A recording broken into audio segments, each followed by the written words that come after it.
Welcome to Black Belt 10th Degree. Fantasy land, as I'd like to call it.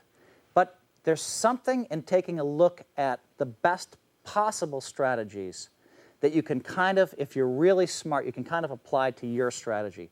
And I think this is something that I always talk about, whenever I have a chance, the perfect read strategy. All right? Reading everyone perfectly and acting accordingly. Not omniscience. Not omniscience. You don't know what's coming. You just know exactly what everybody's hole cards are. You don't know what's coming off the deck. I'll tell you something right now. If I knew everybody's hole cards in every tournament, I would win every single tournament. What's that you say? What if you put all your money in with 2 aces against someone else's Jack 10 offsuit? Or what, Phil, if you put in your 2 aces against your opponent's ace queen? And I'd say aces against ace queen? I'm only 9.5 to 1 favorite or whatever it is. Why would I put all my money in then? Now you're starting to see it.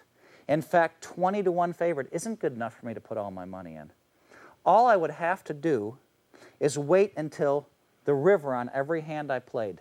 Now I knew whether I had the best hand or not, right? Now I know whether I have the best hand or not. Now I make my decision accordingly. If I know I have the best hand, I would, bet enough so that they can call. If I knew that my opponent had Jack high and couldn't call, I could make a big bluff. If I knew my opponent had a super strong hand and I had a super strong hand but couldn't beat him, I could fold it for nothing. If I had a super strong hand and he had a super strong hand but I had the best hand, I could bet a lot. All right? I would never, ever lose a tournament. All right? Unless I were against somebody who bet all their chips every single hand before the flop. Then I might have to take 4.5 to 1 favorite, but that wouldn't likely ever happen and may happen only if I got to heads up. So if you think along those terms, if you knew everybody's hole cards, you would only play your big pots on the river. You would only bet on the river, okay? So to me, this is something for all of us to aspire to, okay? I think looking at this perfect read system, the one big lesson here is to wait until the river to bet big. It takes all the luck out of the hand. It takes all the luck out of the game, okay?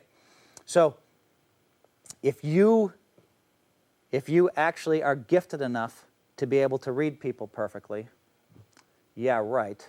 I don't think there's a human being, maybe the Dalai Lama, maybe Jesus Christ, maybe whomever, whatever your religious beliefs are. Maybe there's a few exceptional people that were capable of doing that.